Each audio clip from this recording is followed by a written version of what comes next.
The firing squad raised their rifles. Rain fell quietly over the dusty execution ground in Port Harcourt. A young girl stood in the center, hands trembling, eyes wide with confusion. She kept repeating the same words. I didn't do it. I swear, I didn't do it. But no one listened, because the police believed she was part of a robbery gang that killed 3 people. The commander lifted his hand. Ready. Stay where you are! The rifles clicked, but far away, running through the muddy street. Another girl screamed in terror. Staff, that SMY sister. 2 identical faces. One innocent, one guilty, and the bullet would not wait.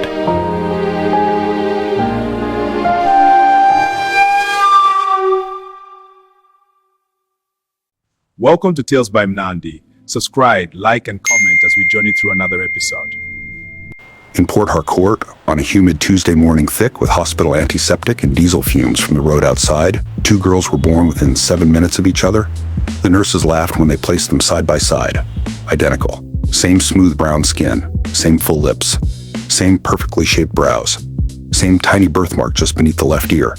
Even their cries sounded synchronized. Their mother, weak but smiling, whispered their names carefully as if naming them would determine their futures. Amara, Amaka, 2 faces, 1 womb. No one in that hospital room knew that those 7 minutes between them would one day become the space between life and death.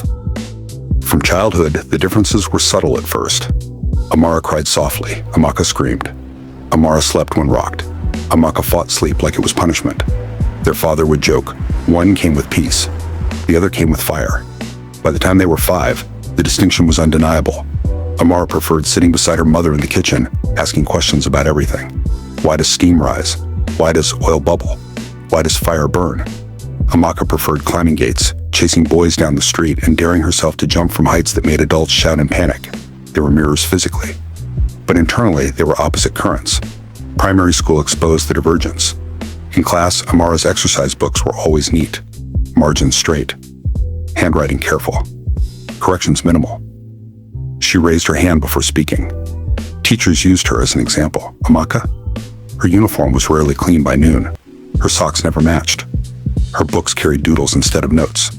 She laughed during lessons, disrupted class, fought when challenged. But because they looked exactly alike, punishment often confused teachers. Once, in primary 4, Amaka insulted a teacher and ran. The teacher later spotted Amara quietly reading under a tree. Without hesitation, she flogged her. Amara did not fight back. She did not shout. She simply endured it. When Amaka found out later, she laughed. You should have just told her it wasn't you. Amara's response was calm. She wouldn't have believed me. That was the first time injustice entered her life because of her sister. It would not be the last. Secondary school sharpened everything. They attended a reputable school in Port Harcourt, one their parents could barely afford. Amara thrived. She discovered biology. Human anatomy fascinated her. While others complained about memorizing bones and tissues, she studied them like sacred text. She began saying it quietly at first. I want to be a doctor. Not for prestige, not for money, but because she wanted to understand how fragile life was and how to preserve it. Her teachers supported her. She joined science competitions. She won awards. Her name appeared on academic boards. Meanwhile, Amaka found a different crowd.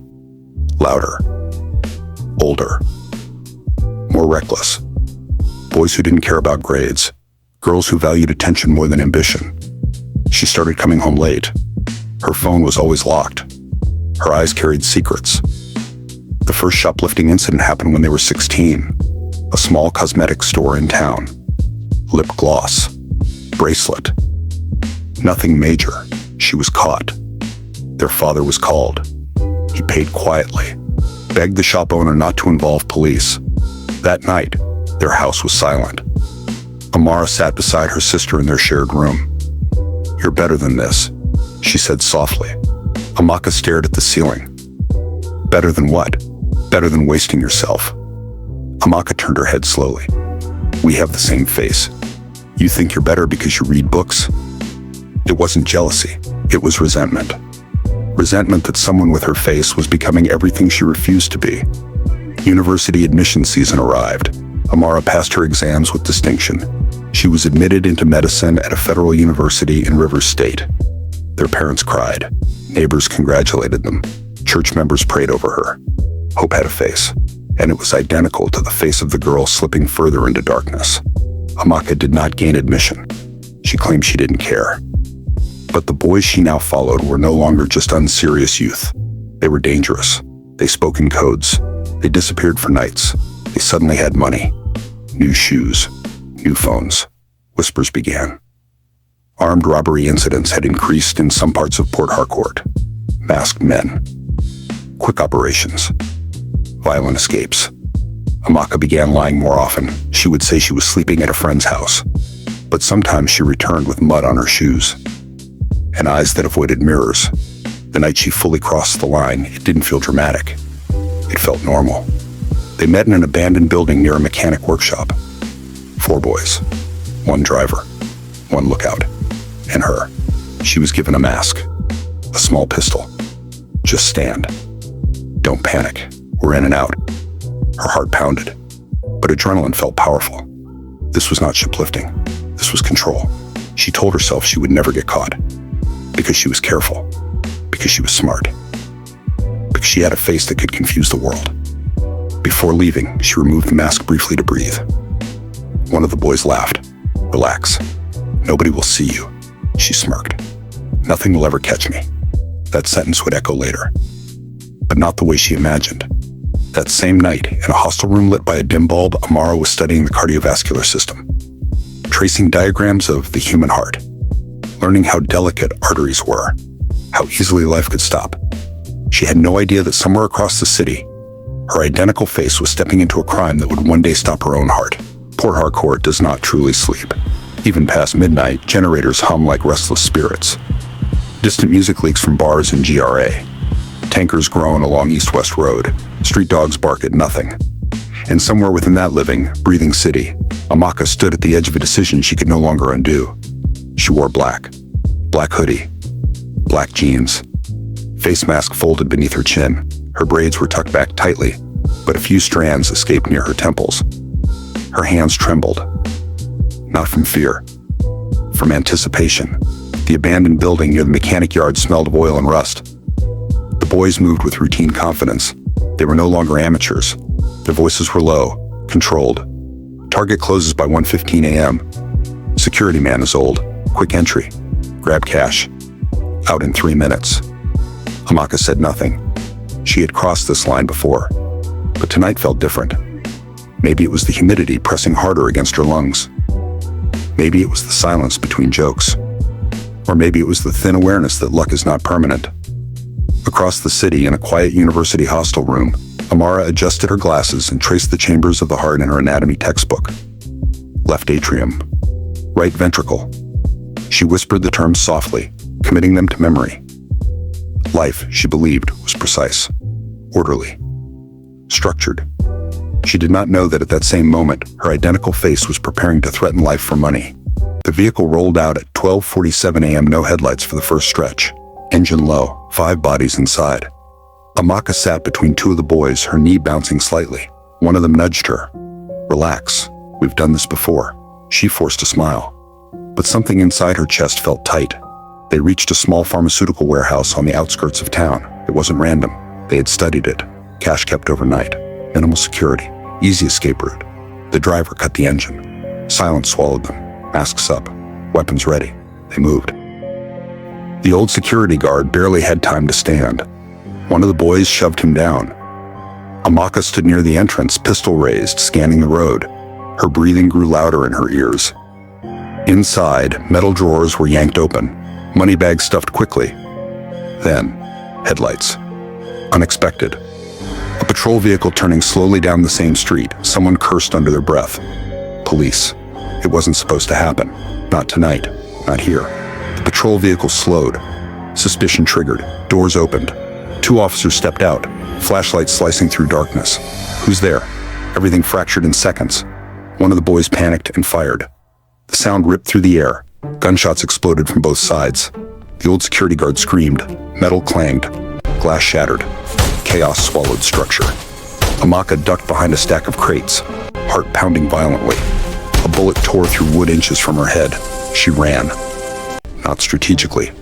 not bravely, just instinct. She sprinted toward the drainage path behind the building. Her mask slipped.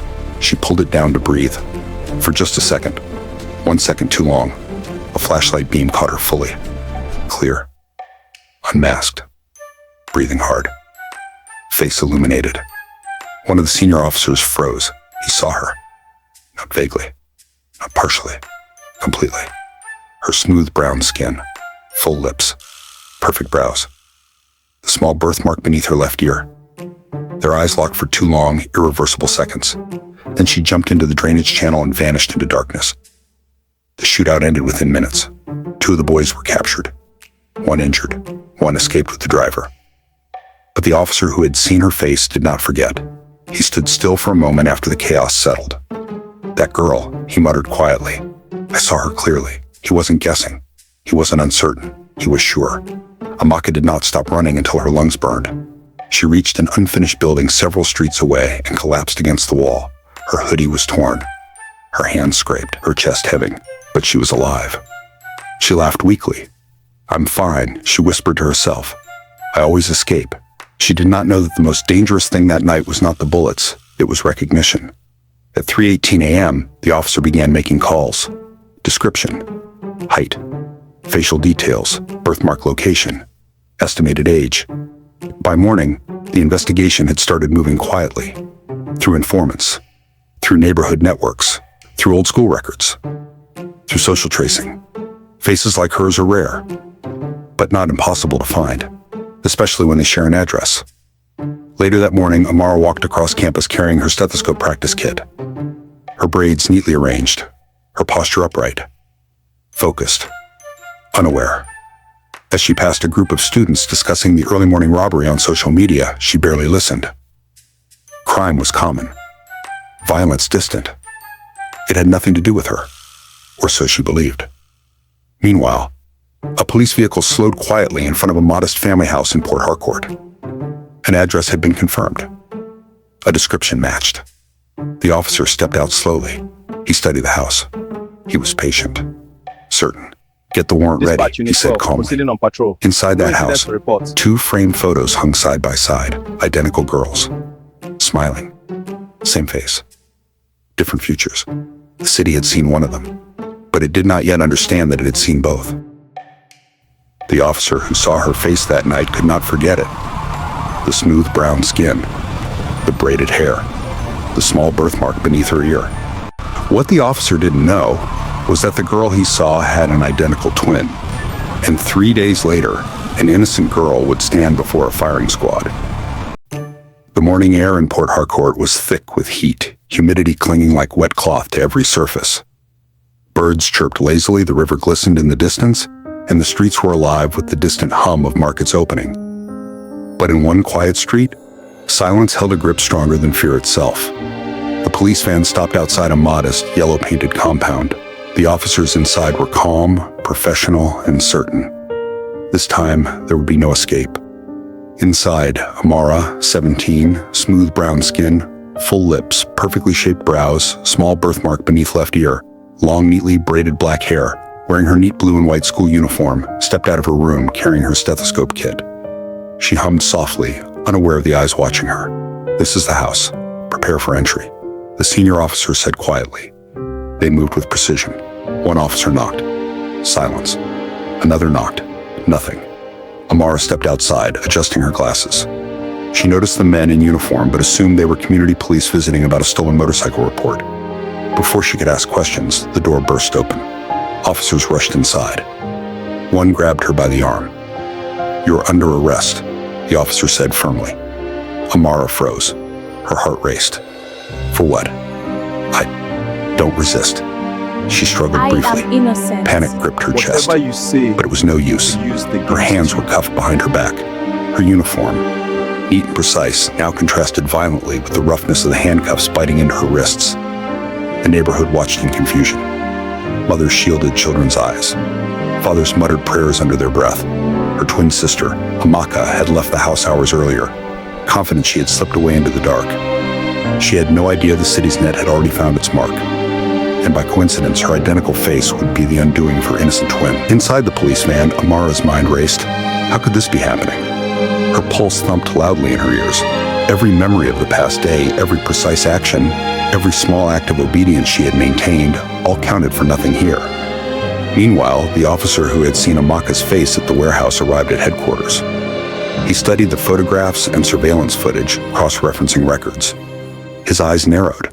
"She's an exact match," he murmured. "Could be twins. But the one in custody is not the one I saw." Still, we move forward. Public identification is tomorrow. Amara spent the night in a small holding cell. Concrete walls, no windows. A single bare bulb flickered weakly. She curled onto the cold floor, trying to make sense. Across town, Amaka slept fitfully in a borrowed room, hood still partially covering her hair, every creak outside making her jump. She had no idea that by the next day, her twin would pay a price meant for her. The next morning, the public execution ground buzzed with tension. A crowd had gathered. Neighbors, vendors, families, journalists. The twin girls had identical faces, smooth brown skin, full lips, perfectly shaped brows, small birthmark beneath left ear, long black braided hair. Their innocence or guilt could not be read at a glance. Amara was led forward, blue and white uniform now soiled from the long night, hands cuffed. She looked around desperately, hoping for a familiar face, a hint that someone would understand. A soldier shouted, "Place her in the center." She tried to speak. "I'm not." Her voice was drowned by the ceremonial drumbeat, harsh and relentless. Amaka, hearing rumors of the public execution, decided she could not wait. She had to intervene. She had to save her twin. She ran through Port Harcourt streets, her hood pulled up, heart hammering, legs straining. The humidity wrapped around her like chains. By the time she reached the execution ground, the firing squad had already taken position. "Wait, stop! She's innocent," Amaka shouted.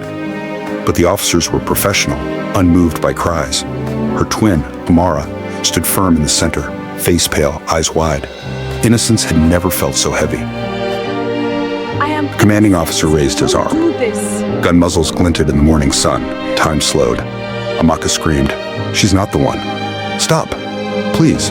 But her voice was swallowed by the ceremonial wind. The shots rang out. Amara fell. The crowd gasped. Mothers screamed. Children wailed. Amaka collapsed to her knees, sobbing uncontrollably. She had arrived 2 minutes too late. The other armed robbers were executed beside her, but none drew as much attention as the fall of the innocent twin. Amaka's tears fell freely. Rain clouds gathered above as if the sky itself mourned. She could not stop shaking. Every heartbeat screamed guilt, fury, and despair. The twin who had frolicked in life, careless and daring, had lost her mirror. The city held its breath. The tragedy was complete. Amaka's hood fell away in the drizzle. The wet strands of her long black braids clung to her face. Her full lips trembled. Her perfect brows drew together in anguish. Her small birthmark beneath the left ear glistened with raindrops. She swore silently, amidst the crowd's shocked murmurs, "No one will ever forget this day." And the river of Port Harcourt whispered behind the walls of the city, carrying with it the twins' silent story, destined to haunt everyone who had witnessed. The rain had not ceased since the morning of Amara's execution. Port Harcourt felt as if it were mourning alongside Amaka, the wet streets reflecting neon signs and puddles carrying the echo of her twin's death. Amaka's hoodie soaked through the jeans, clinging uncomfortably, but she barely noticed. Her mind replayed every detail, the handcuffs on Amara's wrists, the firing squad's disciplined aim, the exact tilt of her twin's head in the final moment. She reached the abandoned pier by the riverbank where she and Amara had once played as children. The same river that had nurtured their youth now reflected her despair. Her fists clenched. The water mirrored her tear-streaked face. "I should have been there sooner," she whispered to herself, voice breaking. "I should have saved her." Her thoughts spiraled. Each breath was punctuated by memories. The laughter of their childhood, the small shared meals, the arguments over schoolwork, the innocent games they had played on dusty roads. And then she remembered the thefts, her own misdeeds. Every robbery, every small crime she had committed, she had been lucky, eluding capture every single time. But now, she realized the true cost of her freedom. Her twin had paid for her life. Over the next few days, Amaka became a ghost in the city. She avoided friends and neighbors, wandering aimlessly through back streets, markets, and abandoned warehouses. Her clothes were tattered from the rain, mud splattered across her black hoodie and jeans. The braided hair that once defined her beauty now hung limply around her face, streaked with grime. She returned to the river nightly, staring into the dark water as if it could answer her questions. She imagined Amara's face smiling back at her, heard her voice calling, pleading, accusing. She felt the river pulse beneath the stilts of the old bridges, a silent witness to her suffering. Her mind replayed the fateful events, the warehouse robbery, the police identification, the morning at the execution ground. She began cataloging every decision she had ever made that led her here. Every crime, every choice, every moment of recklessness now felt like a thread in a tangled web of inevitability. One night, Amaka encountered one of her former accomplices, a young man named Obi, in a dark alley. Obi, smooth dark skin, wiry frame, short cropped hair, eyes wide with fear, whispered urgently, You saw it, didn't you? You know the twins are identical. The police, they got the wrong one. Amaka's stomach turned. The realization that her twin had died for her sins made her knees buckle. She wanted to scream, to lash out, to disappear. Instead, she ran, sprinting through streets slick with rainwater, ignoring the passers-by, oblivious to the city's normal rhythm.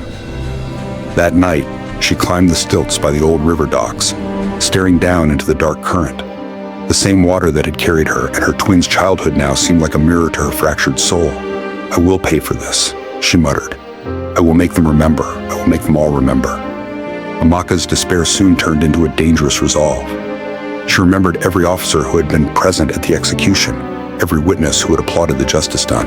Her rage was precise, simmering beneath the surface, a slow-burning fire. She began returning to the city's underbelly, the abandoned warehouses, the shadowed streets, the hidden alleys, seeking the people who had once been her partners in crime. But now, her purpose was different. She no longer sought petty theft or survival. She sought power and retribution. Each night, she returned to the river, letting the water carry away her despair, but never her guilt. Her reflection staring back at her. Smooth brown skin, full lips, perfect brows, braided hair plastered with rain, hoodie torn in places. Was a constant reminder. One face, many sins, one life taken. She began marking her presence in the city. Shadows moving where no one expected. Whispers carried through alleyways. Faint signs of someone watching, learning, preparing. The tragedy of her twin's death became the seed of something far more dangerous than petty crime. It became a dark destiny. Folktales brought you here, but joy will keep you listening. Subscribe now to my channel. Keep enjoying the episode from Tales by Nandi. The city of Port Harcourt wore a heavy silence. The markets were quieter than usual. The river flowed sluggishly under a gray sky, and even the birds seemed to whisper warnings. Amaka walked through the streets with a singular purpose. Every step was weighted with grief, anger, and desperation. Her mind was a battlefield. Memories of her twin, Amara, executed in her place, tormented her. Every familiar alley, every market stall, every whisper of a passerby reminded her that innocence had died while she had lived. Amaka returned to the abandoned warehouse where she and her robbery crew had first planned their heists. The walls, streaked with grime and rain, seemed to hold the echoes of every laugh, every plan, every crime she had committed. Her hands shook as she touched the rough brick, recalling her twin's face, the one who had died for her sins. I should have been there, she whispered. I should have died instead. Thunder rolled in the distance. The river below surged with each bolt of lightning, as if nature itself mourned. Unbeknownst to Amaka, the officer who had seen her face at the robbery had not forgotten her. Smooth, dark skin, short cropped hair, wiry frame. Eyes sharp with determination, he trailed her silently, knowing she was linked to the tragic death of her innocent twin. Amaka sensed the tension in the air but could not stop. Her grief had mutated into reckless determination. Each shadow was a potential enemy, each alley a potential trap, but she welcomed danger now. She gathered her remaining crew one rainy evening. They huddled in a dark warehouse, faces illuminated by flickering light, dripping with water from the storm outside. Tonight we take control, Amaka declared. Her voice was low, trembling yet deadly calm. Smooth brown skin glistened under the wet light. Full lips set in a firm line. Braided hair plastered her face. Small birthmark beneath her left ear visible in the dim glow.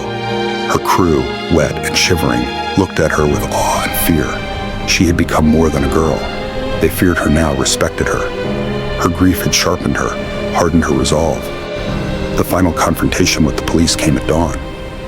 The streets were slick with rain, neon signs blurred in puddles, and the city seemed to hold its breath. Amaka and her crew were cornered. Shots rang out. Screams echoed. The officer who had tracked her aimed carefully, his target finally clear. Amaka ducked and ran, every step drenched in water, her hoodie ripped, jeans soaked, hair clinging to her face. But the odds were against her.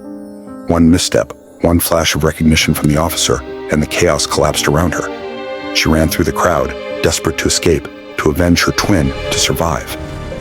But the officer raised his gun. Lightning split the sky. Her body tumbled across wet asphalt. Rain mixed with blood on her smooth brown skin, braided hair plastered across her face, full lips trembling, brows furrowed in pain and realization. The city watched in stunned silence.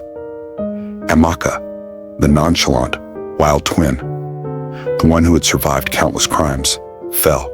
Her life ended where her twin's innocence had been stolen, completing the cruel symmetry of fate.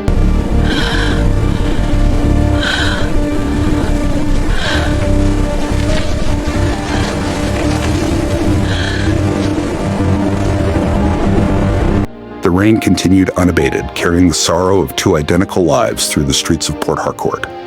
Villagers whispered the story for years to come, the tragedy of twins, one innocent, one reckless, both destroyed by circumstance and misfortune. The river glistened under gray skies, reflecting the faces of two sisters who had shared the same features, the same fate, and the same tragedy. No justice came that day. Only sorrow, mourning, and a city haunted by the echoes of grief. The final words echo in whispers. Two lives, one mistake, a tragedy the river will never forget.